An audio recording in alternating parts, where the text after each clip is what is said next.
Attention, ça tourne. Ok. Le micro il marche. Oui, c'est bon. Bonjour à tous.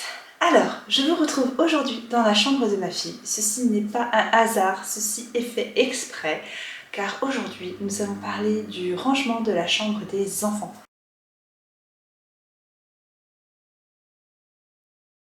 J'ai préparé une petite liste d'informations. Ce sont tout simplement des informations que l'on nous apprend à l'école, que nous apprenons en tant qu'auxiliaire de puériculture pour aménager les structures, pour aménager les crèches. Ce sont des petits conseils qui sont tout à fait réalisables à la maison. C'est d'ailleurs ce que je pratique depuis la naissance de ma fille chez nous. Et du coup, je voulais vous partager quelques-uns de ces petits conseils. Peut-être que vous en connaissez déjà quelques-uns, peut-être que vous les connaissez même déjà tous, vous savoir. Ce sont des petits tips qui fonctionnent à tout âge. Il n'y a pas d'âge pour mettre ça en place. Voilà, j'espère que ça va vous plaire. On commence tout de suite.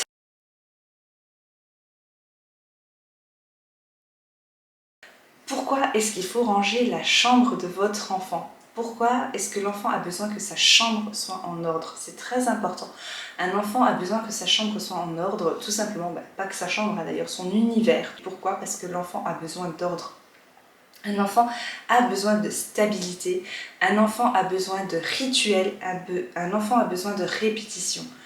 Un univers maîtrisé et contrôlé permettra à l'enfant de s'épanouir plus librement, de s'épanouir plus vite et de se sentir plus en confiance, car son univers ne bouge pas, il n'aura pas d'inquiétude envers son univers, donc il pourra s'occuper de lui et de se développer lui-même.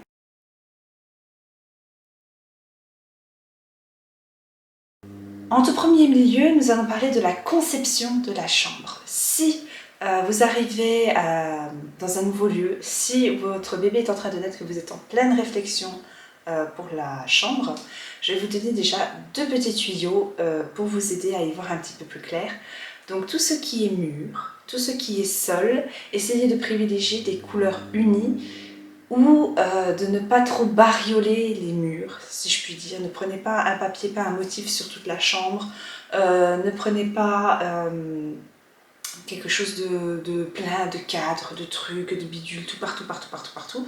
Essayez de garder un univers plutôt sobre, plutôt apaisant, plutôt calme. C'est une chambre d'enfant, la chambre est censée apporter l'apaisement.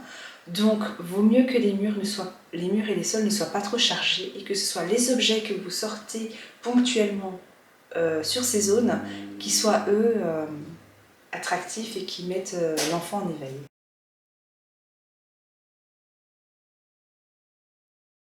Le deuxième point, la chambre doit être toujours rangée. Voilà. Je sais que c'est très joli à dire comme ça, que c'est compliqué à faire au quotidien, on est tout à fait d'accord, je ne vous dis pas que la chambre doit être clean H24, H24, hein, c'est une chambre d'enfant qui est rangée tout le temps, c'est une chambre d'enfant où l'enfant ne vit pas, tout simplement. Il n'y a pas d'intérêt, on est d'accord, mais là je vous parle vraiment de l'espace, que l'espace soit quand même relativement rangé, c'est-à-dire que l'enfant sorte un jeu, joue avec. On est d'accord dans la théorie, l'idée c'est qu'il le range immédiatement, on est d'accord que ça ne fonctionne jamais comme ça, mais que ce soit vraiment des jeux ponctuels, voilà, qui viennent agrémenter la chambre et pas que ce soit un fouillis total, que l'enfant n'arrive plus à s'y retrouver. Quand on parle de rangement, l'idéal ce serait, donc ça c'est dans l'idée, ce qu'on nous apprend à peu près à l'école, c'est qu'au minimum la chambre, l'espace de jeu, soit rangé 2 fois par jour, minimum, c'est-à-dire une fois généralement avant le temps de repas de midi.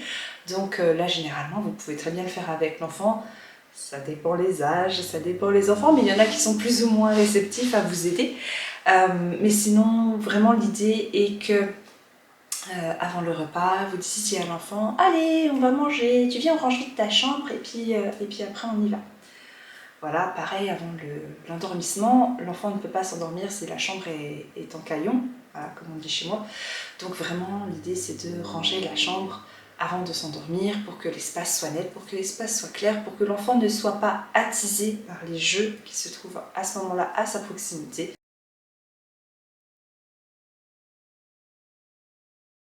Troisième point, la chambre doit se ranger rapidement.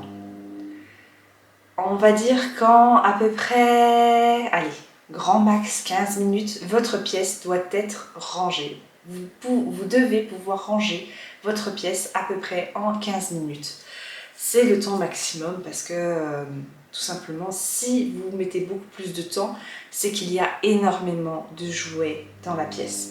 Ce qui n'est pas forcément bon, ce qui n'est pas forcément ludique. Une pièce qui est trop encombrée, tout simplement, l'enfant ne peut plus jouer à l'intérieur, ou alors généralement finira par tout détruire, à tout mettre par terre, à tout marcher dessus, mais il ne jouera plus, on va dire, correctement. Si ça se...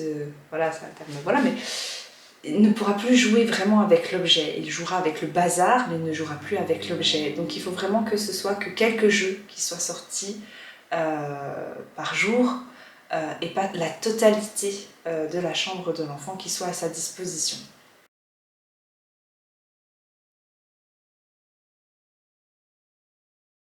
N'achetez pas trop de... Donc en quatrième point, je crois qu'on en est au quatrième point maintenant. Voilà. N'achetez pas trop de jouets à votre enfant. Votre enfant, petit, on est d'accord que quand ils deviennent grands, bon, là, ça, on peut remettre en discussion parce qu'il y a des histoires de collection, les enfants aiment beaucoup collectionner les choses et tout ça, donc ça c'est encore autre chose. Mais vraiment, ne surchargez pas la pièce de l'enfant. N'achetez pas beaucoup de jouets. Le jouet en soi n'est pas vraiment nécessaire au développement, au bon développement de l'enfant. Il faut savoir que le quotidien suffit à l'enfant. Privilégiez les plateaux d'activités, les activités tout court, donc peinture, dessin, et les sorties. Vraiment, c'est ça qui va permettre à votre enfant de se développer. L'enfant n'a pas vraiment besoin de jouer. Pareil, donc je pense par exemple, grand classique, la dinette. La dinette, vous lui prêtez tout simplement des couverts de votre propre placard et une assiette en carton, parce qu'on a toujours une assiette en carton qui traîne, ou des petits gobelets en plastique qu'on a des festivals, des trucs comme ça. L'enfant, ça lui suffit. Son imagination fait le reste, son imagination travaille. Les jouets, il faut quand même le dire, c'est souvent pour les papas et les mamans parce que c'est beau, parce que c'est joli. Bon, eux aussi, bien sûr, ils ont un côté collection qui vient par la suite, où ils aiment tout ça dans le catalogue de jouets, ça leur donne envie et tout ça, on est d'accord. Mais vraiment, l'enfant n'a pas besoin de jouets, donc n'en achetez pas trop. Essayez vraiment de privilégier autre chose, privilégier les activités. Un jouet, l'enfant s'en lassera beaucoup plus vite. Par contre, si vous lui faites un plateau d'activité tous les jours, il sera heureux de voir son petit plateau d'activité, de voir ce que vous avez préparé exprès pour lui. Ça l'attisera beaucoup plus et ça vous fera beaucoup moins de bazar dans la chambre. Cinquième point, faites un roulement avec les jouets. Si vous avez des jouets, c'est bien d'en avoir, hein, c'est très bien. Si vous en avez quand même pas mal, que la chambre est quand même assez vite encombrée, cachez-en tout simplement une partie. L'enfant n'a pas besoin de tout avoir tout de suite. C'est très très bon pour l'enfant d'oublier qu'il avait ça comme jouet et que 2 ou 3 semaines après, vous ressortiez la caisse de Lego. Tiens, ça fait 3 semaines qu'il n'avait pas vu, bah, tout de suite, il sera très très très heureux de jouer avec sa caisse de Lego. Il sera très heureux, il recommencera à jouer avec et tout, alors qu'il le faisait peut-être plus parce que justement, il la voyait tous les jours. Le fait de voir un objet tous les jours, bah, ça ne te donne tout simplement plus envie de jouer avec. Voilà, voilà, voilà. Donc vraiment, faites un roulement. Personnellement, je fais un roulement à peu près toutes les 2 semaines. Toutes les 2 semaines, j'ai un petit meuble avec des bacs que je remplis et que je vide. Toutes les 2 semaines, c'est peut-être un petit peu long. Je dirais que toutes les semaines, si vous arrivez à le faire toutes les semaines, ce serait le nec plus ultra. Bon, au niveau de temps, j'ai un peu de mal à suivre ce rythme, donc généralement c'est toutes les 2 semaines. Mais toutes les 2 semaines, en plus ça me permet de bien nettoyer la chambre, de passer partout la petite lavette et tout ça sur les surfaces à cause de la poussière, vous savez. Donc généralement quand je fais le ménage, j'en profite, je change les jouets que j'ai mis à sa disposition. Et ça lui permet vraiment de se renouveler dans le jeu, de retrouver des choses, de jouer différemment avec des choses qu'elle avait oubliées. Et je peux vous garantir, ça marche du tonnerre de Dieu, parce que quand je change de jeu, quand je fais le roulement, vous pouvez être sûr que dans les 5 minutes après, elle est là et elle est en train de jouer. Donc vraiment, ça fonctionne. Essayez, cachez-en une partie et vous en remettez de temps en temps dans la pièce. Vous verrez, je suis sûre que vous aurez des résultats.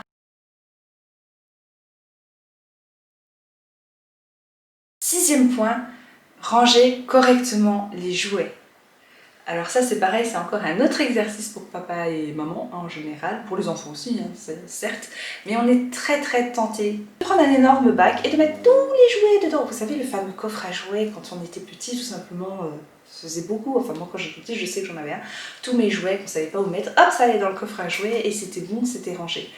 Dans l'idée, bon, si vous avez un coffre à jouets bien sûr c'est pas grave, hein, on va pas le retirer non plus, mais essayez d'éviter ça, essayez de mettre plutôt des bacs séparés. Que chaque bac soit un jeu. L'enfant s'y retrouvera beaucoup mieux, l'enfant sera beaucoup plus satisfait, beaucoup plus en sécurité dans un univers qu'il connaît, qu'il peut contrôler, où il sait où sont les choses tout simplement et où il n'a pas besoin de chercher tout le temps.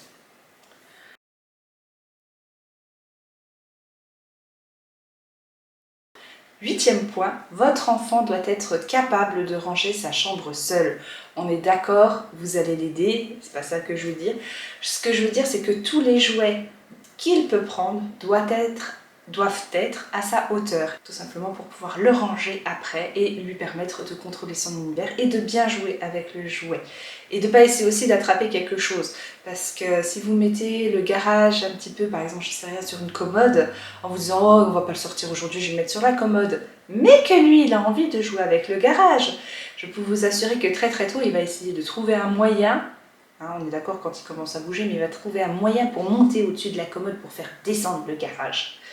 C'est généralement c'est là qu'on a des petits accidents. Donc ce qui doit être à sa disposition est à sa disposition, ce qui ne doit pas l'être doit être caché de sa vue, il ne doit pas les voir pour ne pas le tenter. Bien sûr, on n'est pas vache, hein. Vous sélectionnez une partie de jeu, mais si l'enfant souhaite tout d'un coup jouer au bateau pirate que vous ne l'avez pas sorti aujourd'hui, ne soyez pas vache, bien sûr. Hein, on va pas dire « Ah bah non, cette semaine je t'ai pas sorti de bateau pirate !» Si on vous le demande, sortez-le, hein, ne rentrez pas non plus dans l'extrême inverse, l'extrême opposé.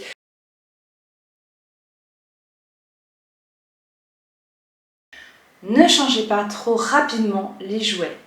C'est-à-dire, un jouet qui commence à partir de 6 mois, on va dire par exemple les balles de préhension. Voilà, les balles de préhension, ben voilà, par exemple, on pourrait se dire qu'à 2-3 ans, il n'en a plus besoin. Faut laisser lui à disposition. Retirez-les, bien sûr, ce ne sera pas le jouet qui sera principalement mis en avant au quotidien, mais de temps en temps, ressortez les vieux jouets, ressortez les jouets dits de bébé ou tout simplement d'enfants plus petits que son âge. Ça fait toujours du bien de retrouver des choses qu'on avait avant, qu'on aimait bien avant, et parfois cela peut permettre de redécouvrir le jouet, de l'utiliser d'une autre façon auquel à l'époque il n'avait pas pensé, mais que maintenant avec son regard de personne un peu plus développée, de pouvoir jouer différemment avec, et de pouvoir voir des choses qu'il n'avait pas vues avant, et de pouvoir comprendre des choses qu'il n'avait pas vues avant. Il n'avait peut-être pas bien compris, par exemple je reprends l'exemple des balles de préhension, il n'avait peut-être pas compris exactement que cette balle roulait de cette façon, que celle-ci, quand il la lançait, ne pouvait pas aller droit, elle va forcément sur le côté à cause des picots qui sont placés d'une certaine façon.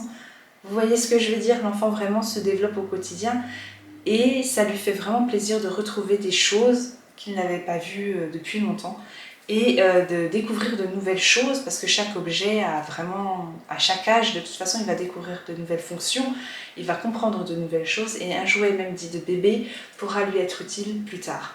On voit énormément de toute façon le cas en crèche, hein, généralement quand vous avez des sections séparées, quand vous avez les grands, les petits, les moyens, les grands sont ravis de revenir chez les bébés de temps en temps. Ils sont vraiment ravis de rejouer avec les hochets, avec les bouteilles sensorielles, avec les petits lacets. Enfin vraiment c'est quelque chose qui leur plaît énormément parce que ça leur permet de revenir un petit peu dans un espace cocooning et puis de se réapproprier les jeux qu'ils avaient avant. Donc vraiment ne les rangez pas trop tôt.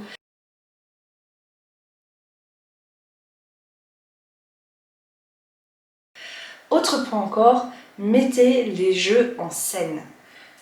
Par exemple, là j'ai la maison de poupée de ma fille, vous avez un très bon exemple là juste derrière. La maison de poupée est toujours rangée, mais non seulement elle est toujours rangée, mais elle est toujours mise en scène.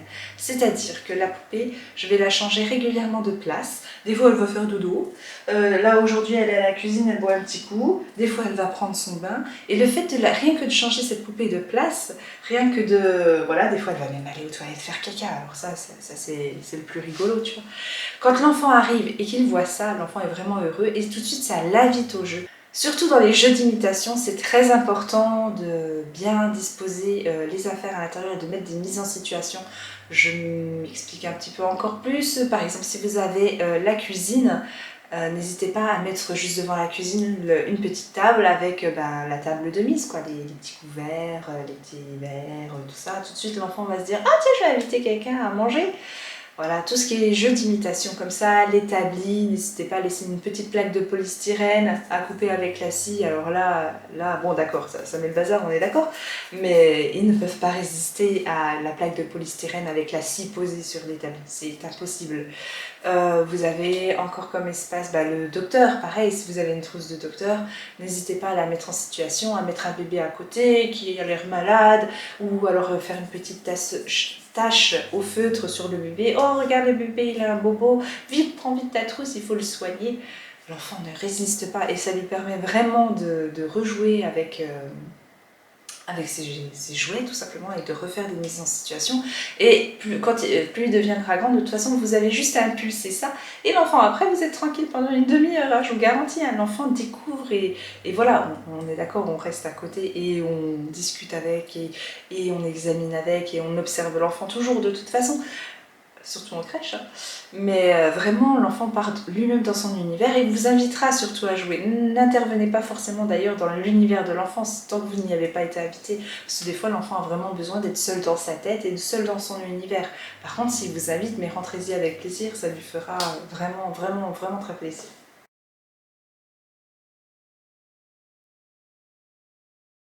Dernier petit point, il me semble que c'est le dernier, n'oubliez pas de structurer la chambre et de faire des coins. La chambre doit être principalement un lieu de calme, un lieu de repos. Malheureusement, il n'est pas forcément possible d'avoir une salle de jeu, tout le monde ne peut pas avoir l'espace d'avoir une salle de jeu et de bien différencier le lieu de sommeil du lieu de jeu. Donc généralement, l'enfant se retrouve avec son lieu de jeu dans son espace de sommeil. D'où le fait qu'il est encore plus important que la chambre soit rangée régulièrement pour ne pas troubler cet espace de sommeil. Bref, du coup, tout son univers s'invite dans la chambre. Pour essayer d'organiser cet univers, n'hésitez pas à faire des coins. Je m'explique. Le coin dinette, le coin poupée, le coin lecture avec le petit bac à livres, avec le petit fauteuil juste à côté. Vous pouvez faire encore qu'est-ce que je dis, le coin cuisine, le coin activité et essayer de garder le lit dans un espace plus serein, le plus serein de la pièce entre guillemets. Pour notre part, donc, nous avons donc les espaces d'imitation. Donc là nous avons le coin de grande poupée, là nous avons le coin des bébés et la cuisine, donc c'est vraiment un espace comme ça qui se veut d'imitation de ce côté-ci. Et de l'autre côté, vous avez donc le bac à livres avec le lit. Donc pour nous, le bac à livres est associé au lit parce que généralement tous les soirs on fait des histoires tout simplement avant de s'endormir et qu'elle aime aussi beaucoup écouter des histoires dans son lit. Donc on a vraiment mis le bac à livres à côté de son lit, c'est ce qui nous semblait le plus logique. Et juste derrière, vous avez donc un petit établi, donc petit meuble que j'ai donc depuis sa naissance, sur lequel je pose quelques petites activités auxquelles elle peut jouer seule avec un grand tapis devant. Comme ça elle peut prendre les activités et les poser sur le tapis et jouer sur le tapis, et une fois qu'elle a fini, elle peut les ranger. Donc, on est d'accord, elle les range quand elle a fini, ça c'est la théorie, tout est beau, tout est Instagram. C'est pas forcément le cas à chaque fois, mais en tout cas le soir on range ensemble la pièce. Voilà. J'espère que cette vidéo vous a plu, j'espère que vous avez trouvé des conseils intéressants, j'espère que vous pourrez peut-être les mettre en application chez vous. Ce sont des conseils qui sont très simples, nous sommes d'accord, ce sont des conseils plutôt basiques, mais ce sont des conseils auxquels on ne pense pas forcément. Ce sont des conseils qui sont quand même très intéressants pour l'enfant, qui sont vraiment intéressants à mettre en place. J'espère vous avoir expliqué assez bien le pourquoi du comment. Et j'espère que vous réussirez à vous dépatouiller dans la chambre d'enfant. Si vous mettez ces conseils en place, en plus il y a quand même un petit bonus. Généralement avec tout ça, et ça je peux vous assurer que ça fonctionne, l'enfant range quand même beaucoup plus régulièrement, l'enfant range quand même beaucoup plus facilement, et surtout le fait de diminuer le nombre de jeux dans la pièce, vous rangerez aussi beaucoup moins souvent. Je vous assure que ce sera beaucoup plus agréable. Donc j'espère que cette vidéo vous a plu. Je vous remercie beaucoup en tout cas de l'avoir regardé, c'était très gentil. Et je vous dis à bientôt pour une nouvelle vidéo que j'espère très rapidement. Bye bye!